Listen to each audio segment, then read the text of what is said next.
आदाब, मैं हूँ वसतुल्लाह ख़ान, मेरे साथ हैं शाहज़ेब जिलानी और ज़र्रार खोड़ो। हमारी पूरी कोशिश होगी कि प्रोग्राम के आखिरी मराहिल में जो डेडलाइन ख़त्म हो गई है अफ़गान महाजरीन की पाकिस्तान में रहने की गैर क़ानूनी ऑफ़ कोर्स जो महाजरीन हैं उनके बारे में जो ताज़ा तरीन सूरत हाल है उससे आपको आगाह करें, पूरी कोशिश करेंगे।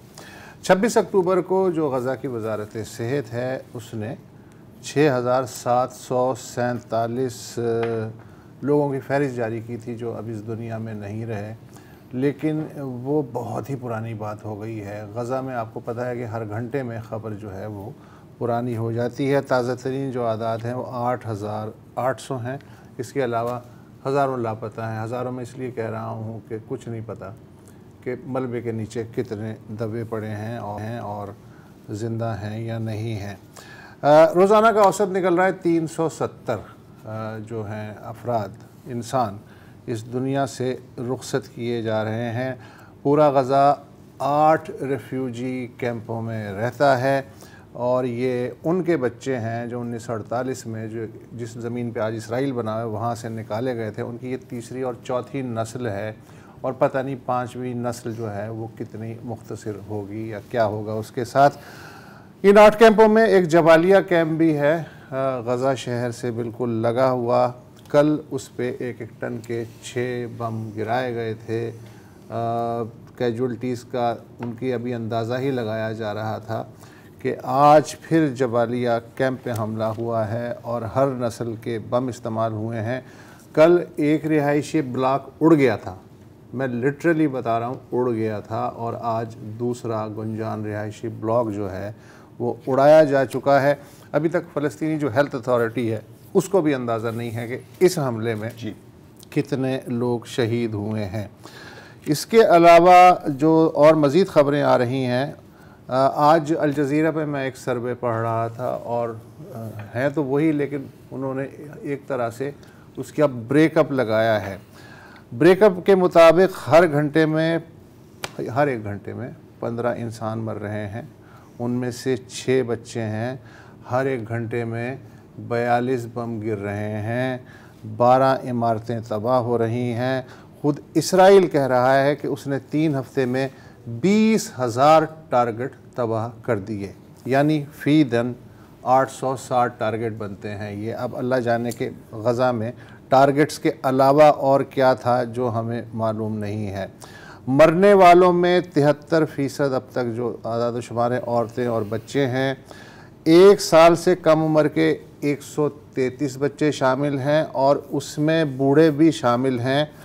महरिया अब्दुल्ला उम्र 93 साल, ये भी गज़ा के शहीदों में शामिल हैं।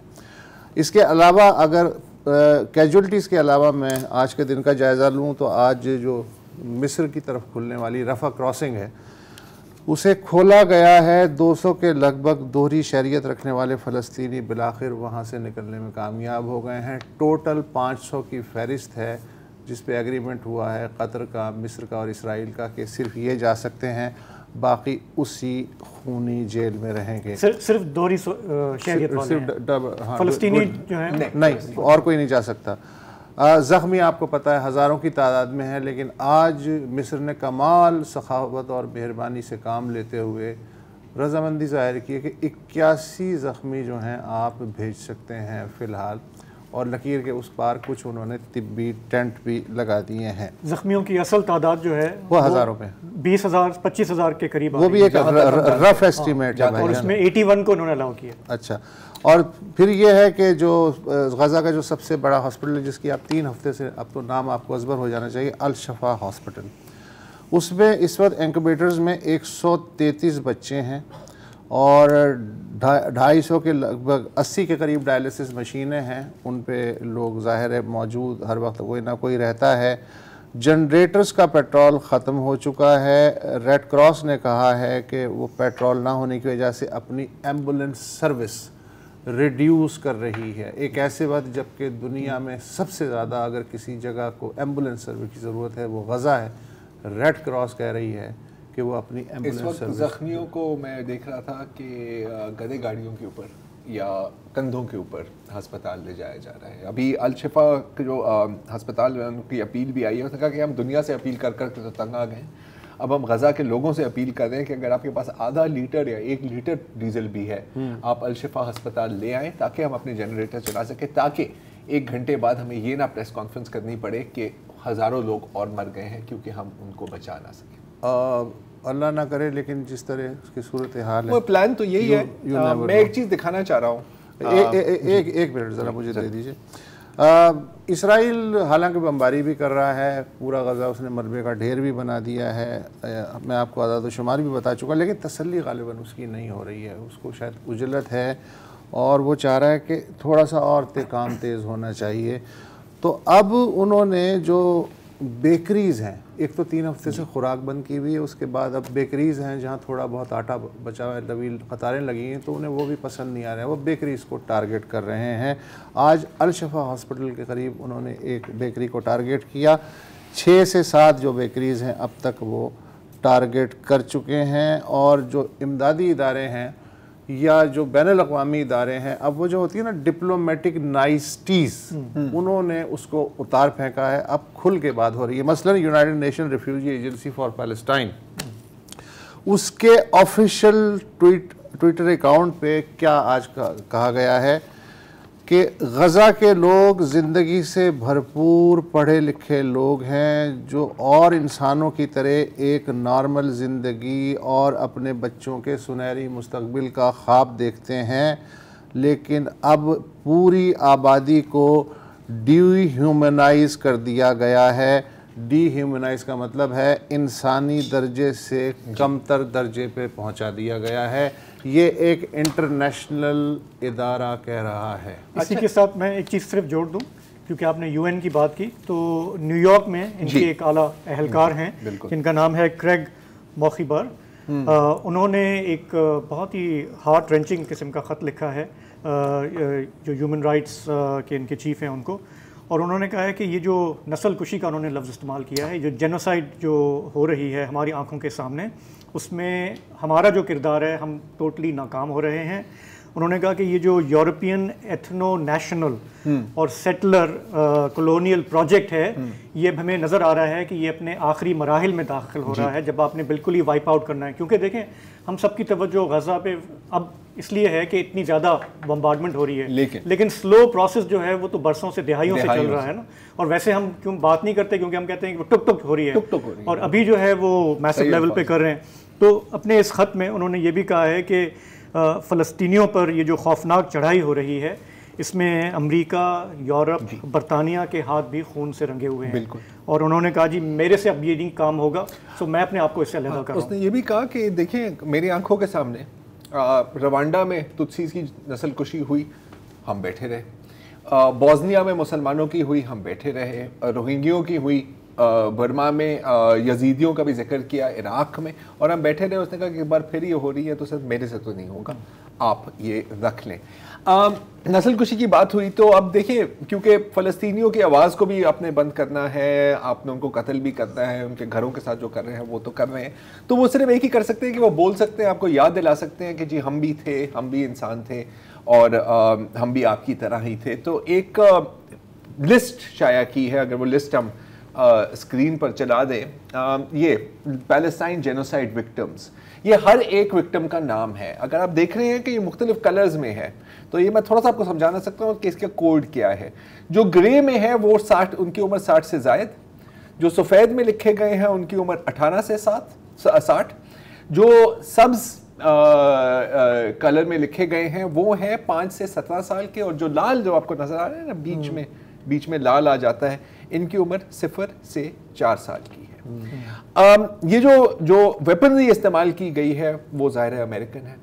आपको पता है कि अमेरिका यूजुअली पाबंदियां लगाता है, जाकर अगर आप 16 आपको बेचेंगे तो कहेंगे कि जी आपने इस तरह नहीं इस्तेमाल करने, आपने उस तरह नहीं इस्तेमाल करने, ये जो बॉम्ब है ये सिविलियन टारगेट पर नहीं जा रहा है। इस दफ़ा पेंटागन ने फ़ख्र से कहा है कि नहीं, हमने कोई रिस्ट्रिक्शन नहीं लगाई, इसराइल जो करना चाहे ब्लैंक चेक है, ब्लैंक चेक है। देखिए ना, असले की आजमाइश हो रही है, टेस्टिंग हो रही है, फिर उसकी बुनियाद पे उसकी मार्केटिंग होगी, बाकी ममालिक भी खरीदेंगे। हाँ, I mean as seen in Gaza, उसके ऊपर ठप्पा लगा होगा ना, एज सीन इन गज़ा।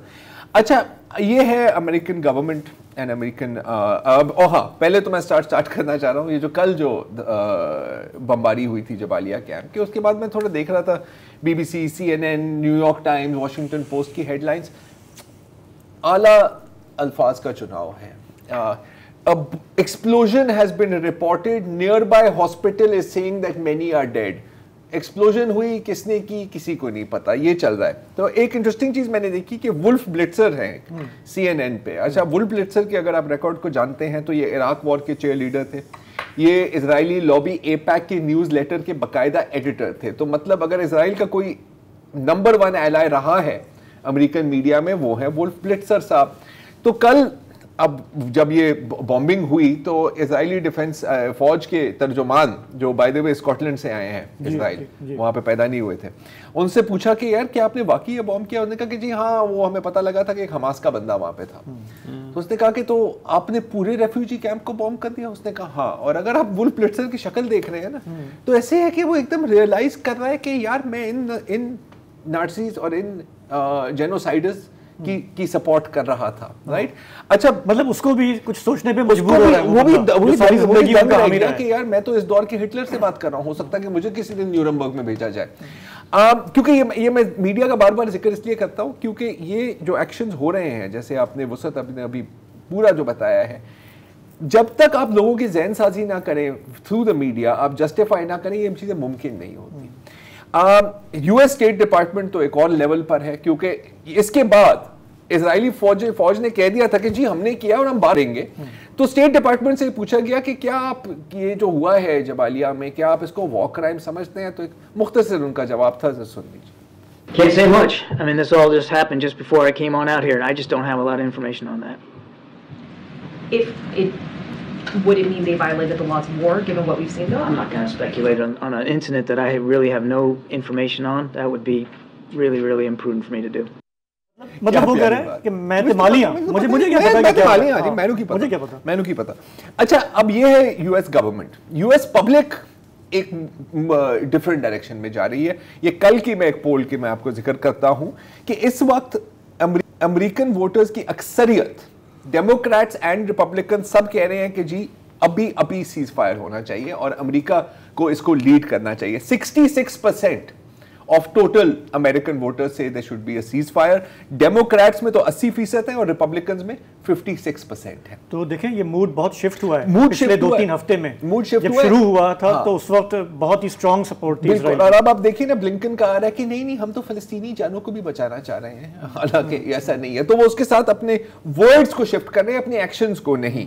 और कल ही हम बात कर रहे थे ना अरब अमेरिकन वोटर्स का। आपको पता है 2020 में 60% अरब अमेरिकन वोटर्स ने कहा था कि जी हमने तो बाइडेन को वोट देना है। पिछले 3 हफ्तों में ये तादाद 17% तक पहुंच गई। अब मैं आखिरी चीज आपको दिखाना चाह रहा हूं, just coming back to the media. ये ऐसा नहीं है कि वो आज से ऐसे हैं, हमेशा से ऐसे रहे हैं। अल्जीरिया में जो वॉर ऑफ इंडिपेंडेंस हुई थी, राइट, 50s में, उसमें 15 लाख अल्जीरियन शहीद हुए थे। तकरीबन 30,000 से ज्यादा यूरोपियंस, मतलब फ्रेंच सोल्जर्स इंक्लूडेड भी थे। तो उस वक्त एक इंटरव्यू हुआ, ये एक फ्रेंच सहाफ़ी ने एक सवाल पूछा, तो वो ज़रा अगर आप चला दें। हाँ, तो ये उससे पूछ रहे हैं, उसने कहा कि यार ये क्या बुज़दिली नहीं है आपकी कि आपके ख़वातीन टोकरियों में लाके में बॉम्ब्स लाती हैं और फिर इससे बेगुनाह लोगों को मारा जाता है? तो उसने कहा कि जवाब में उन्होंने कहा कि यार ये ज़्यादा बुज़दिली नहीं है कि आप नेपाम गिराते हैं, पूरे गाँव को तबाह कर देते हैं, इससे 1000 गुना लोग मारते हैं। आप हमें अपने प्लेन दे दें तो हम आपको अपनी टोकरियां दे देंगे। तो ये तो nothing has really changed, nothing has really changed. एक ब्रेक।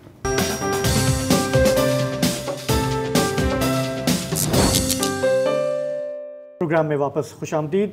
हालिया 3 हफ्तों में ये जो हमास का जो अटैक हुआ, उसके बाद जो कुछ इसराइल कर रहा है, इस पर हमने जब बात की है तो हमने दुनिया की बेहिसी की भी बात की कि अरब मुल्क क्या कर रहे हैं, अमेरिका बरतानिया के किरदार की भी हमने बात की। आज थोड़ी नज़र डालते हैं कि हमारे पड़ोसी मुल्क में भारत जो है उसका जोश व खरोश कितना बढ़ गया है इसराइल के लिए। तो जब 8 अक्टूबर को हमास ने हमला किया था इसराइल के अंदर, तो भारतीय वज़ीर आज़म Narendra Modi was one of the first world leaders जिसने इसराइल को अपनी हिमायत का यकीन दिलाया विदिन 3 आवर्स कि हम आपके साथ खड़े हैं। उसके बाद हमने देखा कि बीजेपी के जो दीगर वुज़रा हैं उन्होंने भी फिर आके कहना शुरू किया कि ये जो रेडिकलाइजेशन है बाज़ मुल्कों के अंदर उसमें हम इजराइल के साथ खड़े हैं। ये जो सियासी मजहबी इंतहा पसंदी है इसके लिए हम सबको मिलकर खड़ा होना पड़ेगा। कई रोज़ बाद जाकर फिर भारत ने जो अपना एक थोड़ा सा बैलेंसिंग एक्ट होता है कि फ़लस्तीन इजराइल मसले का बुनियादी हल जो है वो 2 रियासती हल है, फिर जाकर उस पर बात की जब अंदर से भी कुछ रिएक्शन आया। रिवायती तौर पे भारत फ़लस्तीनी जद्दोजहद का हामी रहा है, चाहे वो मोहनदास गांधी हों या पहले वज़ीर आज़म जवाहरलाल नेहरू हों। उन्होंने इसराइल को तस्लीम करने से इनकार किया था और खुलकर फ़लस्तीनियों की हिमायत की थी। 4-5 दहाइयों तक मामला इस तरह चलता रहा, लेकिन जब 2014 में नरेंद्र मोदी इक़्तिदार में आते हैं तो चीज़ें बदलना शुरू होती हैं। और हमने फिर ये देखा कि ये जो पॉलिसी है नरेंद्र मोदी की कि बिल्कुल पप्पियाँ झप्पियाँ नरेंद्र मोदी के साथ, उसका सोशल मीडिया पे क्या इम्पैक्ट नज़र आया। हमने देखा कि ट्रोलिंग हो, झूठ हो, इस्लाम मुखालिफ बयानात हों, इसराइल के हक़ में बात करनी हो। ज़रा आप भी मुसलसल इस पे हाईलाइट करते रहे हैं कि वो जो संगी भाई हैं सरहद के उस पार, वो तो दिन रात लगे हुए हैं। होता क्या है ना, ऊपर से एक बयान आता है, नीचे से उनको एक सिग्नल मिलता है, तो ये कोई नई बात नहीं है। लेकिन इस वक्त, और ये मैं नहीं कह रहा, अल जज़ीरा पे पूरी रिपोर्टिंग हुई है और बहुत मुख्तलिफ जगहों पे भी, कि मेजॉरिटी जो डिसइंफॉर्मेशन है, प्रो इजराइल डिसइंफॉर्मेशन, और उनकी तकरीबन हर इंफॉर्मेशन ही डिसइंफॉर्मेशन ही होती है ना यार, वो कहाँ से आ रहा है? वो आ रहा है इंडियन सोशल मीडिया अकाउंट से, प्रो बीजेपी, जो आई थिंक प्रॉब्ली मेजॉरिटी है, और millions of views, millions of thing, narrative वही है। और जो मैसेज ये दे रहे हैं ना, कि जैसे कि अब बीजेपी के जो एसोसिएटेड फेसबुक ग्रुप्स हैं, उसने कहा कि जी बिल्कुल ये फलस्तीनी भी बिल्कुल कश्मीरी और फलस्तीनी एक ही हैं और हमारे साथ भी वो ये कर सकते हैं, तो बेहतर है कि उनको अभी से ही आप एलिमिनेट कर दे। अच्छा, बात सिर्फ लेकिन सोशल मीडिया तक नहीं है, या ये जो पेड अकाउंट्स हैं, या ये जो पार्टी वर्कर्स हैं या भक्त हैं, वहां तक नहीं है। आप इनके इंटेलेक्चुअल्स को भी देखें तो सिर्फ मैं चंद लोगों के नाम ले सकता हूं जो इस वक्त मतलब कंडेम कर रहे हैं इजराइल के एक्शंस। बाकी जो, क्योंकि हाँ नहीं, सब पढ़े लिखे हैं, very well educated, well spoken, कोई इकोनॉमिस्ट में है, कोई स्टेट डिपार्टमेंट के लिए काम करता है, या जो भी, उनकी यार क्या सफाई से काम हो रहा है वहाँ पे। जैसे कि एक शासन जोशी साहब है, आज उनकी पूरी डिबेट है कि यार आप इसको नस्लकुशी क्यों कह रहे हो यार, ये तो सही लफ्ज नहीं है ना यार, ये नस्लकुशी ऐसे तो नहीं होती। तो और दूसरे एक और है साधन धूमे साहब, वो पता है, वो उनकी पेशकश है कि जी फलस्तीनी पता नहीं क्यों इतने पागल हैं, उनको चाहिए कि स्विट्जरलैंड या सिंगापुर की भीख मांगे कि यार आप आके हमारा मुल्क चलाएं, लेकिन ये इन टेररिस्ट और इंतहा पसंदों के साथ ये तो कुछ भी नहीं है। 200 के लगभग लोग पहले हफ्ते में इसराइली जो एम्बेसी थी उसके बाहर जमा हो गए और उन्होंने कहा कि हम भर्ती होना चाहते हैं रजाकार, और हमें जो है इसराइल लेके जाओ ताकि हम इनसे लड़ सकें। जी जी। तो माय पॉइंट इज, एक आखिरी चीज़, कि ये जो अब जो पढ़े लिखे, जो लर्नेड हैं, दुनिया को जानते हैं, इंटेलेक्चुअल्स हैं, वो इस तरह की बातें इसलिए नहीं, वो इतने भी बेवकूफ़ नहीं है। इस वक्त वो सिर्फ डिस्ट्रैक्ट करना चाह रहे हैं, कॉन्वर्सेशन को कहीं और लेना चाह रहे हैं कि एकेडमिक बहस शुरू हो जाए। ग्राउंड पे आप रोज देख रहे हैं, ग्राउंड में देखना आपने, लेकिन आप हम एकेडमिक बहस में रहे, and then they try to prove an intellectual superiority जो जाहिर है इनमें नहीं है। सो आपने बात की बयानिया की ना, तो उसके जो प्लैंक्स हैं वो ये है कि जी इजराइल विक्टिम है, बिल्कुल उसी तरह जैसे भारत विक्टिम है और कश्मीर में दहशतगर्दी होती रहती है, हम उसके विक्टिम हैं। दूसरा ये कि हमास वाले जो हैं वो भी बिल्कुल वैसे ही सरफिरे लोग हैं, अनरीजनेबल लोग हैं, सफाक लोग हैं, जैसे कश्मीर में हमारे जो वहाँ पे अस्करियत पसंद हैं।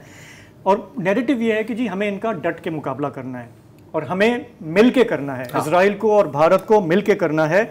और उसमें जो ये जो इंसाइटमेंट है उसमें रिफ्रेन ये आता है कि देखें उन्होंने इसराइल की जो खवातीन है उनके साथ क्या सलूक किया, अगर हम आज नहीं उठे तो हिंदू खवातीन के साथ भी ये इनका वही करेंगे। इनके साथ भी वही है, इनका हर इल्जाम इतराफ़ जुर्म है, जिस तरह इजराइल आपने गुजरात राइट्स में जो देखा, व्हाट दे डू ना दे अक्यूज यू ऑफ। तो बेसिकली ये खतरनाक चीज़ इसलिए है कि ये जो हमने काफ़ी अर्सा पहले सुना था ना कि तहजीबों का टकराव, तो अब ये मोदी साहब के जो 9 साल 10 साल गुजरे हैं उसमें ये चीज़ बिल्कुल चेंज होती गई है, जो सोशल फैब्रिक है इंडिया का। और वो ये कह रहे हैं कि हम भी विक्टिम थे जब मुसलमानों ने यलगार की थी इंडिया पे, और वो यहूदी जो हैं वो भी विक्टिम रहे हैं, क्योंकि मुसलमानों ने आके बहुत हज़ारों साल पहले आके कब्जा किया था और हमें उसको रिस्टोर करना है। वैसे इंटरेस्टिंगली इनफ उस वक्त वहाँ पे यहूदी रियासत नहीं थी, it was the Byzantine Empire. लेकिन इनको किताब में लिखा है ना, हाँ मुकद्दस किताब में लिखा है। सो कहने का मकसद ये कि ये सब चल रहा है और उसमें हमने देखा है कि मोदी सरकार के इस दौर में जो डिफेंस टाइज हैं इजराइल के साथ बढ़ते गए हैं और सालाना कोई जो है 2 बिलियन US डॉलर्स के हथियार भारत खरीदता आया है इसराइल से। टोटल जो आर्मामेंट इंडस्ट्री है इसराइल की, उसका 64% जो प्रोडक्शन है वो ये होता है, ठीक है ना। अच्छा, इसमें भी हमने देखा कि जो 99 में जो कारगिल वाला मामला हुआ था उसके बाद से सिग्निफिकेंट उसमें इंक्रीज आना शुरू हुआ। इसराइल ने कहा जी आपको भी उन्हीं हालात का सामना है, हम और आप मिलके जो है। कुछ ममालिक इतने इंटेलेक्चुअल नहीं है जितने इंडिया या बाकी ममालिक हैं। यार मुबारक हो, वो उर्दन पहला मुसलमान मुल्क है जिसने बिलाखिर इसराइल से अपना सफीर बुला लिया। अच्छा, लेकिन जो दूर दराज यानी इसराइल से हमसे हज़ारों किलोमीटर दूर हैं, लैटिन अमेरिका, साउथ अमेरिका के 3 मुल्क हैं। कल बोलीविया ने सफारती ताल्लुकात का हम ख़त्म कर रहे हैं।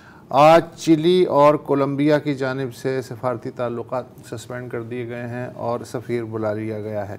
लेकिन ऐसा नहीं है कि हम हाथ पे हाथ धरे बैठे हैं। ईरान और तुर्की के वज़राए ख़ारजा की मीटिंग हुई है और उन्होंने कहा है कि जल्द से जल्द जो इलाके के ममालिक हैं, जंग फैलने का ख़तरा है तो हमें कोई ना कोई स्ट्रैटेजी जो है वो करना चाहिए। OIC ने पक्का 3 हफ्ते में 2 दफ़ा मुज़म्मत अच्छा, अरब लीग ने भी जो मज़म्मत की है वो अगर मैं उसका अपनी आम ज़बान में तर्जुमा करूँ तो वो ये है कि मे द बेस्ट टीम विन। ये इस तरह की मज़म्मत है। लेकिन मैं चूँकि आप लोगों के साथ रह के तंग तो मैं पहले था, लेकिन गज़ा का चूँकि आप मुस्तकिल सिलसिला कर रहे हैं, मेरा दिमाग जो है उसकी दही बन गई है।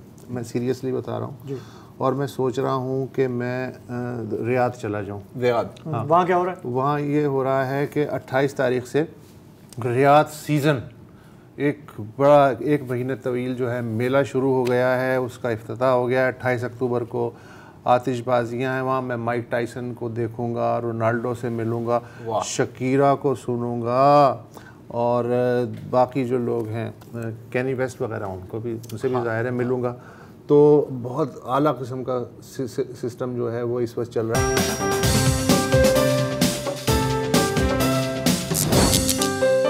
प्रोग्राम में वापस खुशामदीद। गज़ा के इंसानी बहरान पर दुनिया में क्या रिएक्शन हो रहा है? कल हमने अमेरिका का जायज़ा लिया था। आज हम चलते हैं कनाडा, जहां पर हुकूमत को एक बैलेंसिंग एक्ट करना पड़ रहा है।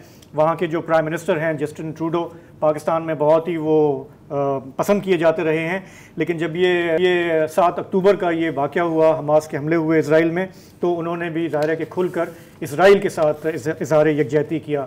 उसके बाद से जो पिछले 3 हफ्तों में जो कुछ हुआ है गज़ा के अंदर, वहाँ पे पब्लिक सपोर्ट जो है वो बढ़ती जा रही है। फ़लस्तीनियों के लिए मुज़ाहरे भी हो रहे हैं, प्रो इज़राइली मुज़ाहरे भी हुए हैं, लेकिन वो इतने ज़्यादा नहीं हैं।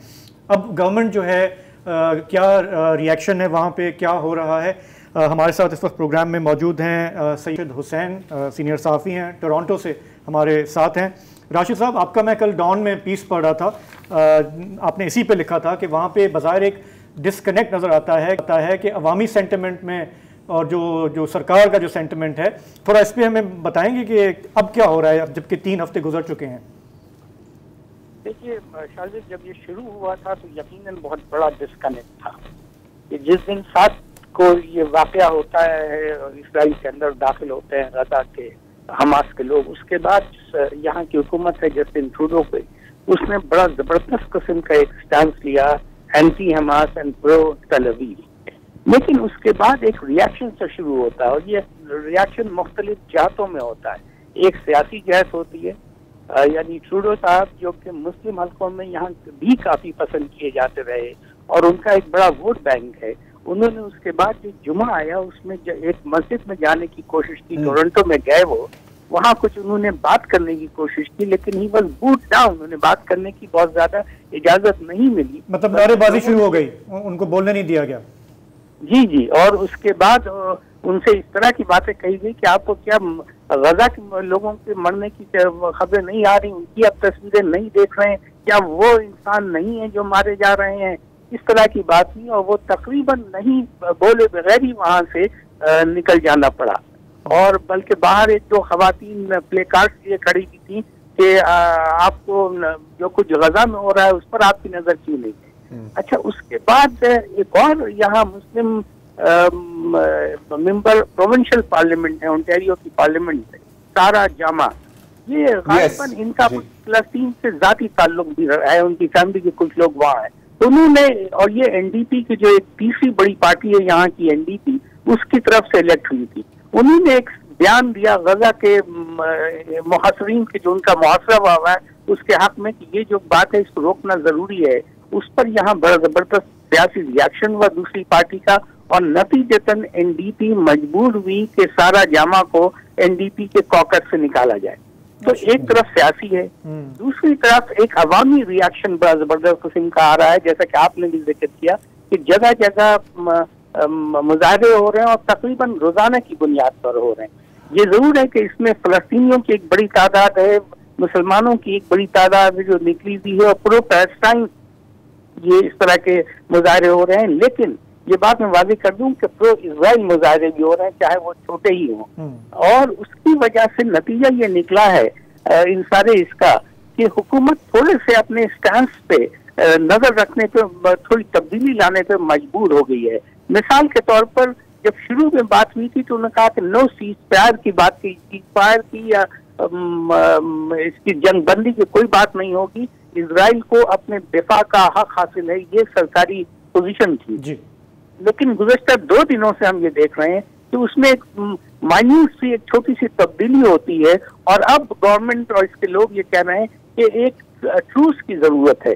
तो ट्रूस को किसी हद तक जंगबंदी के करीब ही है और ट्रूस के मुतालिक कहा जाता है कि इंसानी जो वहाँ इमदाद के लिए और इसके लिए ट्रूस की जरूरत है ताकि लोग वहाँ, इसका मतलब ये हुआ कि असलहे रख दिए जाए। राइट। तो मतलब ये पब्लिक ओपिनियन का फर्क पड़ रहा है। अच्छा, इससे ट्रूडो की सियासत पर क्या फर्क पड़ेगा आपका ख्याल है? क्योंकि वैसे ही हम देख रहे थे कि उसके पॉइंट्स और उसकी रेटिंग, उसकी पोलिंग काफ़ी नीचे जा रही थी। अभी चले सिख कम्युनिटी का शायद सपोर्ट मिल जाए, अभी जो रिसेंटली उन्होंने स्टांस दिया, इंडियन डायस्पोरा शायद उनके साथ नहीं खड़ा होगा, और अब लग रहा है कि जिस तरह हम अमेरिका में देख रहे हैं, but to a lesser extent शायद अरब और मुस्लिम वोट भी उससे थोड़ा सा कट जाएगा। तो ट्रूडो और उनकी पार्टी के प्रोस्पेक्ट्स के लिए इसका क्या माने हैं?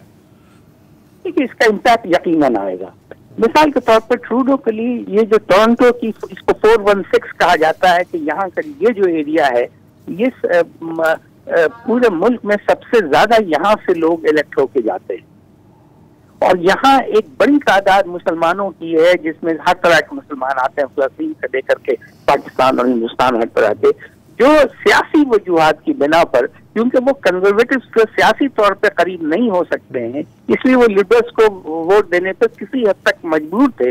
यहाँ से आपको पाकिस्तानी डायस्पोरा के बहुत सारे लोग इलेक्शन जीत करके आए हैं फेडरल लिस्ट में, हिंदुस्तानी डायस्पोरा के बहुत सारे लोग हैं, सिख बहुत सारे लोग हैं, लेकिन इसका असर पड़ सकता है कि वो मुसलमान जो अब तक इनको आंख बंद करके वोट देते रहे हैं, डिस्पाइट क्या एक आइडियोलॉजिकल बुनियाद पे उनमें और लिबरल्स में बहुत से फर्क हैं, बहुत से इश्यूज हैं, वो अब सोचने पे मजबूर हो जाएंगे। ये एक अलग बात है कि क्या मुसलमान कंजर्वेटिव्स के पास जा सकते हैं उनकी सियासी पोजीशन को देखते हुए, ये इसका अभी जवाब देखना है। और 2 मई के इलेक्शन कल नहीं होने जा रहे हैं, अभी उनमें 1.5 साल का वक्फा है, तो इस दौरान शायद ट्रूडो अपनी पोजीशन वापस लेने में कामयाब हो जाए, लेकिन फौरी तौर पर इम्पैक्ट होता हुआ यकीनन नजर आ रहा है। तो ये बहुत इंटरेस्टिंग है कि गजा की सूरत हाल कनाडा की दाखिली सियासत पे कैसे ग्लोबल विलेज सर है ना, ग्लोबल विलेज कल हमने देखा कि अमेरिका में भी सेंटिमेंट चेंज हो रहा है। तो राशिद साहब ये बताइएगा कि आपने जैसे थोड़ा सा ये इंडिकेट किया कि एक लचक आई है कनेडियन गवर्नमेंट की पोजीशन में, उन्होंने अब ट्रूस का लफ्ज़ इस्तेमाल करना शुरू किया है। आपके ख्याल में ये अगर सेंटिमेंट बढ़ता है, ये मुजाहरे अगर बढ़ते हैं जिस तरह की इजराइल कार्रवाइयाँ कर रहा है, तो क्या ये पॉसिबिलिटी है कि इसको बाकायदा रिवाइज करना पड़े? देखिए, बहुत ज्यादा पीछे जाना ट्रूडो के लिए पॉलिटिकली मुमकिन नहीं है। एक तो ये कि यहाँ जो प्रो इजरायली लोग हैं, उनका एक बड़ा जबरदस्त किस्म से, जिस तरह अमेरिका में उनकी गिरफ्त है उस तरह कनाडा में भी है। मिसाल के तौर पर मैं आज ही पढ़ रहा था कि डायमंड एंड डायमंड यहाँ की एक बहुत बड़ी लॉ फर्म है, उसने तकरीबन 15 मिलियन का एक लॉ सूट दाखिल किया है यॉर्क यूनिवर्सिटी के खिलाफ, जहाँ स्टूडेंट्स यूनियन जो कि तकरीबन 55,000 लोगों पे को रिप्रेजेंट करती है, वो उन्होंने कई स्टेटमेंट दिए थे। तो इन्होंने यॉर्क यूनिवर्सिटी के खिलाफ डायमंड एंड डायमंड वालों ने इतना बड़ा एक लॉ सूट किया है, तो वो इसको कंट्रोल करने में नाकाम रहे हैं और उससे यहूदी खौफजदा हो गए हैं। तो यहाँ से देखिए इस सारी चीज का एक और नतीजा सामने आ रहा है जो बहुत वाज़ेह है कि ठीक है, यहूदियों की एक तादाद इजराइलियों के साथ है, वो इजरायली परचम लेके भी निकलते हैं और वो खौफजदा भी है, जिस तरह इस्लामोफोबिक इश्यूज भी हैं वो भी खौफजदा है। लेकिन कुछ आवाजें ऐसी भी सुनने में आ रही हैं कि अगर हम यहूदी हैं तो इसका मतलब ये नहीं है कि हम प्रो इजरायली। जी बिल्कुल, जी बिल्कुल, इसको ये बहुत इंटरेस्टिंग डिवाइड सामने नजर आ रही है।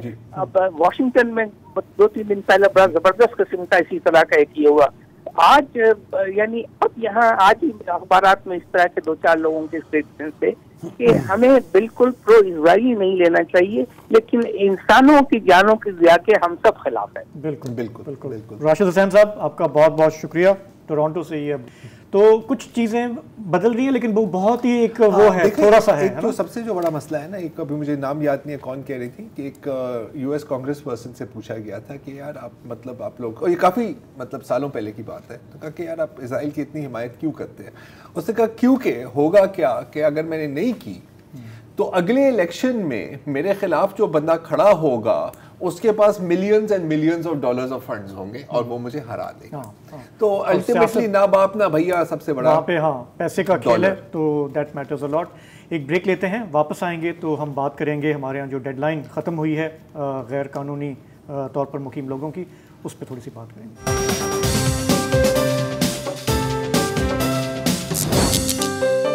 Welcome back. बहुत तवक्को थी कि जो 31 अक्टूबर की डेडलाइन है अफ़गान पनाह गुज़ीनों की, गैर कानूनी अफ़गान पनाह गुज़ीनों की वापसी के लिए, उसमें तोसी हो जाएगी, इसलिए कि अफ़गान हुकूमत ने भी इसकी दरख्वास्त की थी कि वो इतनी बड़ी तादाद को एक साथ हैंडल नहीं कर पा रहे। उनकी माशी सकत जो है वो ख़ासी कमज़ोर है। इसके अलावा human rights commission of Pakistan, उसका भी ये कहना था कि आप जो है एक्सटेंड करें और ताकि ज़्यादा ट्रांसपेरेंट हो सके कि वाकई जो इल्लीगल हैं वो इल्लीगल हैं या किसी टेक्निकलिटी की बुनियाद पे जो है वो फंस रहे हैं। जो डॉन का एडिटोरियल था एक पिछले 2-3 दिन पहले, वो भी यही था कि एक्सटेंड कर दें, आफ्टर ऑल ये इंसानी मसला है और 40 साल पहले ये खुद नहीं आए थे, इन्हें लाया गया था और इनको मेहमान बना के रखा गया था। इस्लामी भाई थे, आज वो बोझ बन गए हैं। लेकिन ये मौजूदा हुकूमत है वो डिटरमिन नज़र आई और उसने जो है कहा कि नहीं साहब 31 अक्टूबर तक हर सूरत में इन्हें निकलना होगा, वरना फिर हम इन्हें ज़बरदस्ती निकालेंगे। और अब सुना है कि क्रैकडाउन जो है वो शुरू हो चुका है। खैबर पख्तूनख्वा में 52,000 शायद पनाह गुज़ीर जो आइडेंटिफाई किए गए हैं, जिन्हें आर्जी कैंपों में रखा जाएगा और फिर ले जाया जाएगा। अब तक का अंदाज़ा है कि 1 लाख से ऊपर जो पनाहगुज़ीर हैं वो सरहद पार जा चुके हैं। इसमें कैच जो है वो ये है, अभी लिहाज अली सीनियर सहाफ़ी हमारे साथ मौजूद है। लिहाज, मेरा आपसे ये सवाल है कि जो मुझे ज़रा जगह हुकूमत बताती है कि 1.7 मिलियन यानी 17 लाख लोग जो हैं वो 40 लाख में से वो दस्तावेज़ात के बग़ैर हैं, गैर कानूनी हैं। जबकि दूसरी तरफ जो एक इत्तला है वो ये है कि 22 लाख अफ़गानों के पास आर्जी रिहाइश की दस्तावेज़ात हैं, उनमें से 14 लाख के पास प्रूफ ऑफ रेजिडेंस यानी POR कार्ड्स भी मौजूद हैं, लेकिन वो 30 जून को एक्सपायर हो गए और वो एक्सटेंड नहीं हुए। उन्हें अगर मिला लें तो 1.7 मिलियन इलीगल पनाहगुज़ीर बनते हैं कि जिनके बारे में कहा जा रहा है कि आप निकल जाएं। मैं किस हद तक दुरुस्त या गलत हूँ? वज़ीरुल्लाह खान साहब, बहुत शुक्रिया। अभी आपने इस तरह का तकरीबन 40 लाख के करीब इस वक्त अफगान बाशिंदे पाकिस्तान में मुकीम हैं, जिनमें से 17 लाख के मुतालिक बताया जाता है कि ये गैर कानूनी है। उनमें से 12 लाख UNHCR की लेवल पर एक खास हद तक तो रजिस्टर्ड है, जिनमें इसके अलावा 5 लाख ऐसे हैं जो बिल्कुल सिरे से रजिस्टर्ड ही नहीं है। और इनमें से इन 17 लाख में से 6 लाख ऐसे अफगान बाशिंदे हैं जो 15 अगस्त 2021 में जब अफगान तालिबान ने हुकूमत संभाली थी या कब्जा किया था उसके बाद आए हैं। अब रही बाकी 22 से 23 लाख की, तो 1.3 मिलियन यानी 13 लाख इनमें से प्रूफ ऑफ रजिस्ट्रेशन इसकी कार्ड है, और बेसिकली वो जिनको महाजिर की स्टेटस कहा जाता है ये उनको हासिल है। और इनको दिसंबर तक तोसी दी गई है, यानी वो 31 दिसंबर तक इस वक्त पाकिस्तान में क़याम कर सकते हैं। इसके अलावा 8,80,000 अफगान बाशिंदे ऐसे हैं जो मनावा, और अगर आपको सर याद हो जो लाल शाहबाज कलंदर का अटैक हुआ था उसके बाद रजिस्ट्रेशन इसकी शुरू हुई थी, तो 8,80,000 अफगान बाशिंदों को अफगान सिटीजन कार्ड जारी किया गया है। तो ये 3 किस्म के इस वक्त अफगान बाशिंदे, गैर कानूनी, प्रूफ ऑफ रजिस्ट्रेशन, और इसके अलावा जो तीसरा है वो अफगान सिटीजन कार्ड है। जी अच्छा लिहाज भाई, अब मैं देख रहा था और मैं पहले तो एक कहूँ कि इसके ऊपर मेरा व्यू काफ़ी चेंज हुआ है। आप देखें, जहाँ तक गैर कानूनी की बात है, मैं कहता हूँ सही है, आप इलीगली रह रहे हैं, आपको जाना चाहिए, लेकिन जिस तरह से ये किया जा रहा है, अच्छा ये जो कैंप्स हैं वहाँ तक मीडिया की रसाई नहीं है, इतलात जो मिल रही हैं कि वहाँ पर ज़्यादा सहूलत नहीं है, लेकिन अगर हम इसको वेरीफाई नहीं कर सकते। हम देख रहे हैं कि कुछ ऐसे लोग भी हैं जो पैदा भी इधर ही हुए थे, वो अफगानिस्तान को जानते ही लाखों कुछ नहीं, लाखों तीसरी और चौथी जनरेशन तो यही की है। तीसरी और चौथी जनरेशन वो अफगानिस्तान को जानते ही नहीं है, वो यहीं रहते हैं, और कोई ऐसा नहीं है वो दहशतगर्द नहीं है, वो क्रिमिनल्स नहीं है। कुछ ऑडियो मैसेजेस भी आए हैं, बेचारा तक शेयर करते, शायद अपना टाइम नहीं है। यहाँ सरकारी का है नेशनल कमीशन बराए ख़वातीन, उसने हुकूमत से कहा, अपनी हुकूमत पाकिस्तान से कहा है कि 30,000 अफ़गान जो ख़वातीन हैं जो कि तालिबान के टेक ओवर के बाद पाकिस्तान आई हैं, वो वापस उन्हें भेजना जो है वो ठीक नहीं होगा। उन्होंने अब समाजी ज़ातियों और पाबंदियों की वजह से ही पाकिस्तान में पनाह ली है। एक लड़की के डॉन ने जो है वो एविडेंस दिया है कि उसने कहा है कि मुझे तो नहीं पता, मेरा मुल्क तो सिर्फ पाकिस्तान ही है, लेकिन मैं अफगानिस्तान इसलिए नहीं जाऊंगी कि वहाँ फिर मैं पढ़ूंगी कैसे, वहाँ तो स्कूल ही बंद है, बाकायदा तो उससे बेहतर है कि मुझे ये जेल में फेंक दे। एक वीडियो है बेचारी बच्ची की, वो उससे पूछा जा रहा है कि क्या ये आपका स्कूल का बस्ता है? हाँ। क्या आप यहाँ पे पढ़ती थी? कहा हाँ। क्या आपको वहाँ पे पढ़ने दिया जाएगा? कहती है नहीं। अच्छा, इसके अंदर फिर ऐसे भी लोग हैं, मर्द, सिर्फ ख़वातीन नहीं, मर्द भी, जो फॉर एग्जांपल अफगान पुलिस के लिए काम करते थे, और उनके ऊपर आपको पता है कि उनके ऊपर तो एक निशाना है, अगर वो वापस जाएंगे ना तो उनको भी वापस भेजा जा रहा है। अब मैं जानता हूँ कि जो हमें पता है हमारे रियासत के तरीक़ाकार के, तो मैसी तो होना ही होना था, तो लेकिन ये अब उससे आगे निकल रहा है। तो लिहाज ये बताया ना कि आप तोरखम बॉर्डर के हवाले से आपको काफ़ी मालूमात है, वहाँ पे जो सीन्स देखे हैं अपने हालिया दिनों में, तो आपको क्या स्टोरी सुनने को मिली जो लोग अपना सारा सब कुछ यहाँ छोड़कर वापस जा रहे हैं? शजीब जिलानी साहब, हुआ ये कि ये अमूमी तौर पर जब ये दहशतगर्द गिरफ्तार होते तो इनको डिटेंशन सेंटर में रखा जाता था। इन लोगों ने वो मरकज का नाम चेंज करके होल्डिंग सेंटर का नाम दिया है, थोड़ा सा ताकि दुनिया को ये ना पता कि इनको डिटेन किया जा रहा है। अब खैबर पख्तूनख्वा में 3 होल्डिंग सेंटर है, हरीपुर, पेशावर और इसके अलावा लंडी कोतल में। हैरान कुन बात यह कि न तोरखम पर मीडिया को छोड़ा जा रहा है और न ही लंडी कोतल के होल्डिंग सेंटर में मीडिया को छोड़ा जा रहा है। आज किसी न किसी तरीके से मैंने वहां पर गया हूं, उन लोगों से मैंने मुलाकात की है। अब तुमने जिस तरह जिक्र किया, 1,12,000 के करीब इस वक्त तक जो गैर कानूनी अफगान बाशिंदे थे, उन्होंने अक्टूबर और आज 1 नवंबर तक नकल मकानी किए। इनमें से तकरीबन 60,000 के करीब बच्चे हैं। हैरान कुन बात यह है कि जब मेरी वालिदैन से बात हुई है तो कह रहे थे कि हमारी बच्चियां वहां पढ़ेंगी कैसे। एक और खातून से जब आज मेरी बात हो रही थी तो कह रही थी कि मैं 44 साल पहले आई थी, और 44 सालों में जब मैंने यहाँ पे गुजारी है तो मैं 10 साल पहले मेरा शौहर भी फौत हुआ है। उन्होंने कहा कि अगर कोई ऐसी दवाई है मुझे भी मार दे और मुझे खावन के पहलू में दफन कर दे, क्योंकि मैंने तो अफगानिस्तान जब वहां से आ रही थी तो उस वक्त मेरी उम्र सिर्फ 6 साल की थी, अब मेरी उम्र 44 साल है, तो खुदारा मेरे मुझे मार दे क्योंकि मुझे नहीं जाना है अफगानिस्तान। ऐसी सैकड़ों नहीं हजारों स्टोरियां है। लेकिन वसतुल्ला खान साहब, ज़रार कोड़ो साहब और शाजिब जिलानी साहब, एक और बड़ा नुक्ता है, ये लोग जा रहे हैं तो मैंने इनसे पूछा कि शिकायत आपको क्या है? सबसे बड़ी शिकायत इन अफगान बाशिंदों को हमारी पुलिस से है। कहते हैं कि पुलिस की जेब जब खाली हो जाती है तो ये हमें डर लेते, हमें गिरफ्तार कर लेते थे, हमें तहवील में लेते थे और 1500, 2000 से लेकर 25,000 और 30,000 तक रुपए लेकर हमें छोड़ देते थे। आज इस्लामाबाद की सब्जी मंडी के एक आड़ती वो कह रहा था कि मैंने एक मरतबा तहिया किया था कि मैं इनके खिलाफ अदालत में जाऊंगा। वो कह रहा था कि अदालत में उस केस पर मुझे तकरीबन 3,45,000 रुपए की अदायगी करनी पड़ी। उन्होंने कहा कि कम से कम 35 और 30,000 तो अच्छे थे जो मुझे देने पड़ते। सर, किसी भी होल्डिंग सेंटर में दावा किया गया था कि यहाँ पर इनकी कहानी पीने का एहतमाम होगा, किसी किस्म की कहानी पीने का एहतमाम नहीं है। सर, एक डिटेंशन सेंटर जो होल्डिंग सेंटर है वहाँ पर 10,000 से ज्यादा इस वक्त लोग खड़े हैं। उनमें से बहुत बहुत शुक्रिया। हमारा सॉरी टाइम खत्म हो रहा है, हमें नहीं है। हालांकि आपके पास किस्से बहुत हैं कि ये जो एक ह्यूमैनिटेरियन क्राइसिस है उस हवाले से हमारे यहाँ बहुत सही रिपोर्टिंग हुई नहीं है, लेकिन आपसे हम आइंदा भी इस पर बात करेंगे। फिलहाल हमें इजाज़त दीजिए, प्रोग्राम का वक्त यहीं तक है। कल आपसे फिर मुलाकात होगी। खुदा हाफिज़, शब बख़ैर।